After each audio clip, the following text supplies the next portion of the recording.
To Sanvi PSC tips 2021-24 degree പ്രിലിംസിൻ്റെ previous questions ആണ് നമ്മൾ വർക്കൗട്ട് ചെയ്യുന്നത്. ക്വസ്റ്റ്യൻസ്, അതിൻ്റെ റിലേറ്റഡ് ഫാക്ട്സ്, ഫസ്റ്റ് ഒരു മോക്ക് എക്സാം പോലെ ആയിരിക്കും, പിന്നെ അതിൻ്റെ ആൻസേഴ്സ്, പിന്നെ അതിൻ്റെ റിലേറ്റഡ് ഫാക്ട്സ്, അങ്ങനെയാണ് വീഡിയോ അപ്ലോഡ് ചെയ്യുന്നത്. അപ്പം കുറച്ച് ലെങ്തി ആയിരിക്കും, അതുകൊണ്ട് കുറച്ച് പാർട്ടായിട്ടായിരിക്കും അപ്ലോഡ് ചെയ്യുന്നത്. ഗുവാഹത്തി ഹൈക്കോടതിക്ക് ഇനി പറയുന്ന ഏത് സംസ്ഥാനത്തിൻ്റെ അധികാരപരിധിയുണ്ട്? അസം, നാഗാലാൻഡ്, അരുണാചൽ പ്രദേശ്, മിസോറാം. ഓപ്ഷൻ നോക്കിയിട്ട് നിങ്ങൾ കറക്റ്റ് ആൻസർ മാർക്ക് ചെയ്യുക. യുനെസ്കോയുടെ പട്ടികയിൽ ഉൾപ്പെടുത്തിയിരിക്കുന്ന മാനവിക പൈതൃകം വിളിച്ചോതുന്ന കേരളത്തിലെ രണ്ടാമത്തെ കലാരൂപം ഏത്? Option A Mudiyettu, Kathakali, Koodiyattam. Indian ഭരണഘടനയിലെ പാർട്ട് 9A ഭാഗം ചേർത്തത് ഏത് ഭേദഗതിയാണ്? Option A 73, 74, 72. ഓപ്ഷൻ ഡി ഇതൊന്നുമല്ല.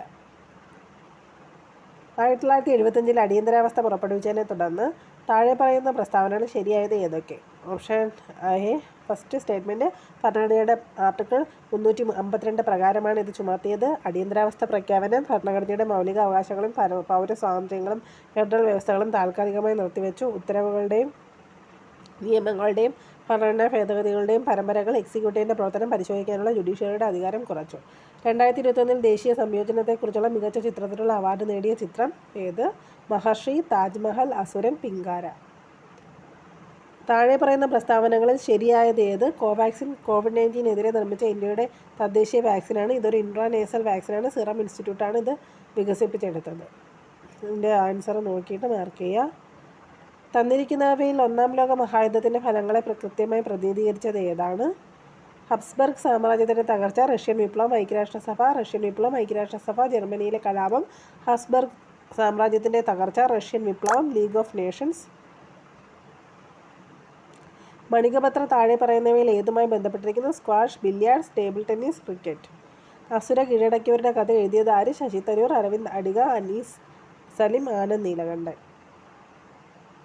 ആൻസേഴ്സ് നോക്കാം. ഗുവാഹത്തി ഹൈക്കോടതിക്ക് ഇനി പറയുന്ന ഏത് സംസ്ഥാനത്തിൻ്റെ അധികാരപരിധിയുണ്ട്? Answer Assam, Nagaland, Arunachal Pradesh, Mizoram. Government of India ആയിട്ട് 1935 പാസ്സാക്കിയതിനു ശേഷം 1948 മാർച്ച് 1 ഇന്ത്യയുടെ ഗവർണർ ജനറൽ ഗുവാഹത്തി ഹൈക്കോടതി പ്രഖ്യാപിച്ചു. 1948 ഏപ്രിൽ 5 മുതൽ അന്നത്തെ അസം പ്രവിശ്യയ്ക്ക് വേണ്ടി അസമിലെ ഹൈക്കോടതി സ്ഥാപിക്കുന്നു. അസമിലെയും നാഗാലാൻഡിലെയും ഹൈക്കോടതി എന്നാണ് ഇത് ആദ്യം അറിയപ്പെട്ടിരുന്നത്. എന്നാൽ 1971 വടക്കിഴക്കൻ പ്രദേശങ്ങളുടെ നിയമപ്രകാരം പുനഃസംഘടിത നിയമപ്രകാരം 1971 ഗുവാഹത്തി ഹൈക്കോടതി എന്ന് പുനർനാമകരണം ചെയ്യപ്പെട്ടു. Next question. യുനെസ്കോയുടെ പട്ടികയിൽ ഉൾപ്പെടുത്തിയിരുന്ന മാനവിക പൈതൃകം വിളിച്ചോതുന്ന കേരളത്തിലെ രണ്ടാമത്തെ കലാരൂപം ഏത്? ആൻസർ മുടിയേറ്റ്. കുറുപ്പ്, മാരാർ എന്നീ വിഭാഗത്തിൽപ്പെട്ടവർ അവതരിപ്പിക്കുന്ന കലയാണിത്. യുനെസ്കോയുടെ പട്ടികയിൽ ഉൾപ്പെടുത്തിയിരുന്ന മാനവിക പൈതൃകം വിളിച്ചോതുന്ന കേരളത്തിലെ ആദ്യത്തെ കലാരൂപം കൂടിയാട്ടം. യുനെസ്കോയുടെ പൈതൃക പട്ടികയിൽ ഇടം നേടിയ മണിപ്പൂരി കലാരൂപം സങ്കീർത്തന. ഇന്ത്യൻ ഭരണഘടനയുടെ പാർട്ട് 9A ചേർത്തത് 74ാം ഭരണഘടനാ ഭേദഗതി. മുനിസിപ്പാലിറ്റികൾക്ക് ഭരണഘടനാ പദവി നൽകുകയും അവയെ ഭരണഘടനയുടെ ന്യായമായ ഭാഗത്തിന് കീഴിൽ കൊണ്ടുവരികയും ചെയ്തു. 1992 74ാം ഭരണഘടനാ ഭേദഗതി നിയമം പാർലമെൻറ്റ് ഭരണഘടനയിൽ 9A പാർട്ടിൽ ചേർത്തു.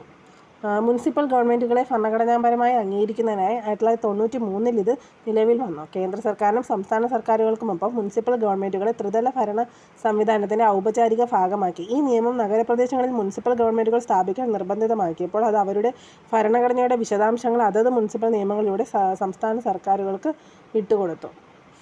1975 അടിയന്തരാവസ്ഥ പുറപ്പെടുവിച്ചതിനെ തുടർന്ന് താഴെ പറയുന്ന പ്രസ്താവനകളിൽ ശരിയായത് ഏതൊക്കെ? ആൻസർ ഭരണഘടനയുടെ ആർട്ടിക്കിൾ 352 പ്രകാരമാണിത് ചുമത്തിയത്. അതും ശരിയാണ്. അടിയന്തരാവസ്ഥ പ്രഖ്യാപനം ഭരണഘടനയുടെയും മൗലിക അവകാശങ്ങളുടെയും പൗരസ്വാതന്ത്ര്യങ്ങളും ഫെഡറൽ വ്യവസ്ഥകളും താൽക്കാലികമായി നിർത്തിവെച്ചു. ഉത്തരവുകളുടെയും നിയമങ്ങളുടെയും ഭരണഘടനാ ഭേദഗതികളുടെയും പരമ്പരകൾ എക്സിക്യൂട്ടീവിൻ്റെ പ്രവർത്തനം പരിശോധിക്കാനുള്ള ജുഡീഷ്യറിയുടെ അധികാരം കുറച്ചു. ദേശീയ അടിയന്തരാവസ്ഥയുടെ ഫലങ്ങൾ. കേന്ദ്ര സംസ്ഥാന ബന്ധങ്ങളിൽ സ്വാധീനം. അടിയന്തരാവസ്ഥ പ്രഖ്യാപനം നിലവിലിരിക്കുമ്പോൾ കേന്ദ്ര സംസ്ഥാന ബന്ധങ്ങളുടെ സാധാരണ ഘടന അടിസ്ഥാനപരമായ മാറ്റത്തിന് വിധേയമാകുന്നു. ഇത് 3 തലങ്ങളിൽ പഠിക്കാം. നിയമനിർമ്മാണം. സംസ്ഥാന ലിസ്റ്റിൽ പരാമർശിച്ചിരിക്കുന്ന ഏത് വിഷയത്തിലും നിയമങ്ങൾ നിർമ്മിക്കാൻ പാർലമെൻറ്റിന് അധികാരമുണ്ട്. പാർലമെൻറ്റ് സമ്മേളനത്തിൽ ഇല്ലെങ്കിൽ രാഷ്ട്രപതിക്ക് സംസ്ഥാന വിഷയങ്ങളിൽ ഓർഡിനൻസുകൾ പുറപ്പെടുവിക്കാൻ. പാർലമെൻറ്റ് സംസ്ഥാന വിഷയങ്ങളിൽ ഉണ്ടാക്കിയ നിയമങ്ങൾ അടിയന്തരാവസ്ഥ പ്രവർത്തനം അവസാനിപ്പിച്ച് 6 മാസത്തിന് ശേഷം പ്രവർത്തനരഹിതമാകും. സാമ്പത്തികം. കേന്ദ്രവും സംസ്ഥാനങ്ങളും തമ്മിലുള്ള വരുമാനത്തിൻ്റെ ഭരണഘടനാപരമായ വിതരണം രാഷ്ട്രപതിക്ക് പരിഷ്കരിക്കാനാകും. ആർട്ടിക്കിൾ 19 പ്രകാരമുള്ള മൗലിക അവകാശങ്ങളുടെ സസ്പെൻഷൻ. ആർട്ടിക്കിൾ 358 അനുസരിച്ച് ദേശീയ അടിയന്തരാവസ്ഥ പ്രഖ്യാപിക്കുമ്പോൾ ആർട്ടിക്കിൾ 19 പ്രകാരമുള്ള 6 മൗലിക അവകാശങ്ങൾ സ്വയമേവ സസ്പെൻഡ് ചെയ്യപ്പെടും. അടിയന്തരാവസ്ഥയുടെ കാലാവധി കഴിഞ്ഞാൽ ആർട്ടിക്കിൾ 19 യാന്ത്രികമായി പുനരുജ്ജീവിപ്പിക്കപ്പെടും. അപ്പോൾ ഏത് ആർട്ടിക്കിളാണ് മൗലിക അവകാശങ്ങൾ നിർത്തലാക്കുന്നത്? ആർട്ടിക്കിൾ 358. 44 ഭേദഗതി നിയമപ്രകാരം യുദ്ധത്തിൻ്റെയോ ബാഹ്യ ആക്രമണത്തിൻ്റെയോ അടിസ്ഥാനത്തിൽ ദേശീയ അടിയന്തരാവസ്ഥ ഏർപ്പെടുത്തുമ്പോൾ മാത്രമേ ആർട്ടിക്കിൾ 19 താൽക്കാലികമായി നിർത്താൻ കഴിയൂ. സായുധ വിപ്ലവത്തിൽ ഇല്ല. അപ്പം 44 ഭേദഗതി നിയമപ്രകാരം യുദ്ധത്തിൻ്റെയോ ബാഹ്യ ആക്രമണത്തിൻ്റെയോ അടിസ്ഥാനത്തിൽ മാത്രമേ ആർട്ടിക്കിൾ 19 താൽക്കാലികമായി നിർത്താൻ കഴിയൂ. അത് ഏത് ആർട്ടിക്കിൾ അനുസരിച്ചാണ്? ആർട്ടിക്കിൾ 358.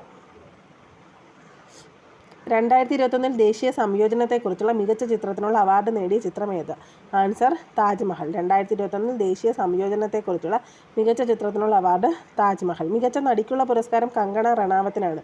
മണികർണിക, പങ്ക തുടങ്ങിയ ചിത്രങ്ങളിലെ അഭിനയത്തിനാണ് പുരസ്കാരം. മികച്ച നടനുള്ള പുരസ്കാരം ധനുഷും മനോജ് ബാജ്പേയിയും സ്വന്തമാക്കി. വെട്രിമാരൻ സംവിധാനം ചെയ്ത അസുരനിലെ അഭിനയത്തിനാണ് ധനുഷിന് പുരസ്കാരം. മികച്ച കുടുംബചിത്രം നോൺ ഫീച്ചർ ഫിലിം ഒരു പാതിരാ സ്വപ്നം പോലെ ശരൺ വേണുഗോപാൽ. മികച്ച കുടുംബചിത്രം നോൺ ഫീച്ചർ ഫിലിം ഒരു പാതിരാ സ്വപ്നം പോലെ ശരൺ വേണുഗോപാൽ. പ്രത്യേക ജൂറി പരാമർശം ബിരിയാണി. സ്പെഷ്യൽ എഫക്റ്റ് മരയ്ക്കാർ അറബിക്കടലിൻ്റെ സിംഹം. സംവിധാനം ചെയ്ത സിദ്ധാർത്ഥ് പ്രിയദർശൻ. അപ്പം മികച്ച കുടുംബചിത്രം ഒരു പാതിരാ സ്വപ്നം പോലെ ശരൺ വേണുഗോപാൽ. പ്രത്യേക ജൂറി പരാമർശം ബിരിയാണി. സ്പെഷ്യൽ എഫക്റ്റ് മരയ്ക്കാർ അറബിക്കടലിൻ്റെ സിംഹം. സിദ്ധാർത്ഥ് പ്രിയദർശൻ.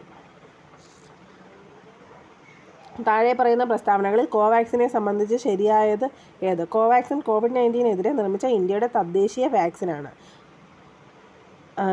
രണ്ടാമത്തെ പ്രസ്താവന തെറ്റാണ്, കാരണം കൈയുടെ മുകൾ ഭാഗത്താണ് കോവാക്സിൻ നൽകുന്നത്. മൂന്നാമത്തെ പ്രസ്താവന തെറ്റാണ്, കാരണം കോവാക്സിൻ്റെ നിർമ്മാതാക്കൾ ഭാരത് ബയോടെക് ആണ്. കോവാക്സിൻ COVID-19 നിർമ്മിച്ച ഇന്ത്യയുടെ തദ്ദേശീയ വാക്സിനാണ്. കോവാക്സിൻ എന്ന് പറയുന്നത് COVID-19 നിർമ്മിച്ച ഇന്ത്യയുടെ തദ്ദേശീയ വാക്സിനാണ്. 28 ദിവസം നൽകുന്ന 2 ഡോസ് വാക്സിനേഷനാണ് ഇത്. തന്നിരിക്കുന്നതിൽ ഒന്നാം ലോക മഹായുദ്ധത്തിൻ്റെ ഫലങ്ങളെ കൃത്യമായി പ്രതിനിധീകരിക്കുന്നത് ഏതാണ്? ഹബ്സ്ബർഗ് സാമ്രാജ്യത്തിൻ്റെ തകർച്ച, റഷ്യൻ വിപ്ലവം, ലീഗ് ഓഫ് നേഷൻസ്.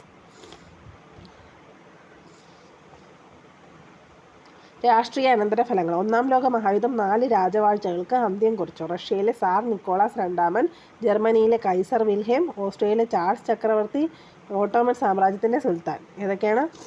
റഷ്യയിലെ സാർ നിക്കോളാസ് രണ്ടാമൻ, ജർമ്മനിയിലെ കൈസർ വിൽഹേം, ഓസ്ട്രിയയിലെ ചാൾസ് ചക്രവർത്തി, ഓട്ടോമൻ സാമ്രാജ്യത്തിൻ്റെ സുൽത്താൻ. പഴയ സാമ്രാജ്യങ്ങളിൽ നിന്ന് പുതിയ രാജ്യങ്ങൾ സൃഷ്ടിക്കപ്പെട്ടു. റഷ്യയും ജർമ്മനിയും പോളണ്ടിന് ഭൂമി നൽകി. മിഡിൽ ഈസ്റ്റിലെ രാജ്യങ്ങൾ ഗ്രേറ്റ് ബ്രിട്ടൻ്റെയും ഫ്രാൻസിൻ്റെയും നിയന്ത്രണത്തിലായി. ഇപ്പോൾ റഷ്യയും ജർമ്മനിയും പോളണ്ടിന് ഭൂമി നൽകി. മിഡിൽ ഈസ്റ്റിലെ രാജ്യങ്ങൾ ഗ്രേറ്റ് ബ്രിട്ടൻ്റെയും ഫ്രാൻസിൻ്റെയും നിയന്ത്രണത്തിലായി. League of nations. ലോക സമാധാനം നിലനിർത്തുക എന്നതായിരുന്നു അതിൻ്റെ ദൗത്യം. ഒന്നാം ലോക മഹായുദ്ധം അവസാനിപ്പിച്ച പാരീസ് സമാധാന സമ്മേളനത്തെ തുടർന്ന് 1920 ജനുവരി 10 സ്ഥാപിതമായ ലീഗ് ഓഫ് നേഷൻസ് 1946 ഏപ്രിൽ 20 പ്രവർത്തനം നിർത്തി. മണികബത്ര താഴെ പറയുന്നവൽ ഏതുമായി ബന്ധപ്പെട്ടിരിക്കുന്നു? Answer table tennis. 2020 ടേബിൾ ടെന്നീസിനുള്ള രാജീവ് ഗാന്ധി ഖേൽരത്ന പുരസ്കാരം മണിക ബത്രയ്ക്ക് ലഭിച്ചു. Manika Batra Asian cup table tennis ടൂർണമെൻറ്റിൽ മെഡൽ നേടുന്ന ആദ്യ ഇന്ത്യൻ വനിതയാണ്. ഇന്ത്യയുടെ ടേബിൾ ടെന്നീസ് റാങ്കിങ്ങിൽ 1-ാം സ്ഥാനത്തുള്ള താരമാണ് മണിക ബത്ര. 2020 ടേബിൾ ടെന്നീസിനുള്ള രാജീവ് ഗാന്ധി ഖേൽരത്ന പുരസ്കാരം കിട്ടിയത് മണിക ബത്രയ്ക്കാണ്. Manika Batra Asian cup table tennis ടൂർണമെൻറ്റിൽ മെഡൽ നേടുന്ന ആദ്യ ഇന്ത്യൻ വനിത. അതുപോലെ ഇന്ത്യയുടെ ടേബിൾ ടെന്നീസ് റാങ്കിങ്ങിൽ 1-ാം സ്ഥാനത്തുള്ള താരമാണ് മണിക ബത്ര. അസുര കീഴടക്കിയവരുടെ കഥ എഴുതിയത് ആര്? ആനന്ദ് നീലകണ്ഠൻ. അസുര കീഴടക്കിയവരുടെ കഥ എഴുതിയത് ആനന്ദ് നീലകണ്ഠൻ. അസുര കീഴടക്കിയവരുടെ കഥ ആനന്ദ് നീലകണ്ഠൻ്റെ നോവലാണ്. ആനന്ദ് നീലകണ്ഠൻ്റെ ആദ്യ നോവലായ അസുര ടെയിൽ ഓഫ് വാൻകിഷ്ഡ് 2012 മെയ് 14 പുറത്തിറങ്ങി. 2012 മെയ് 14 ആനന്ദ് നീലകണ്ഠൻ്റെ ആദ്യ നോവൽ അസുര ടെയിൽ ഓഫ് വാൻകിഷ്ഡ്. അപ്പോൾ ആനന്ദ് നീലകണ്ഠൻ്റെ ആദ്യ നോവലായ അസുര ടെയിൽ ഓഫ് വാൻകിഷ്ഡ് 2012 മെയ് 14 പുറത്തിറങ്ങി. ഒരു ഇന്ത്യൻ എഴുത്തുകാരനും കോളമിസ്റ്റും തിരക്കഥാകൃത്തും പൊതുപ്രഭാഷകനുമാണ് ആനന്ദ് നീലകണ്ഠൻ. പുരാണ കഥകൾ എഴുതുന്നതിൽ പ്രശസ്തനായ അദ്ദേഹം ഇംഗ്ലീഷിൽ 10 പുസ്തകങ്ങളും മലയാളത്തിൽ 1 പുസ്തകവും രചിച്ചിട്ടുണ്ട്. അപ്പം അസുര കീഴടക്കിയവരുടെ കഥ ആരുടെ നോവലാണ്? ആനന്ദ് നീലകണ്ഠൻ്റെ നോവലാണ്. വീഡിയോ ഇഷ്ടപ്പെട്ടെങ്കിൽ തീർച്ചയായും ലൈക്ക് ചെയ്യുക. നിങ്ങൾക്ക് ഉപകാരപ്രദമാണെന്ന് തോന്നിയാൽ മറ്റുള്ളവർക്ക് ഷെയർ ചെയ്യുക. സബ്സ്ക്രൈബ് ചെയ്യുക. ഇതിൻ്റെ ബാക്കി ഭാഗം അടുത്ത ക്ലാസ്സിൽ.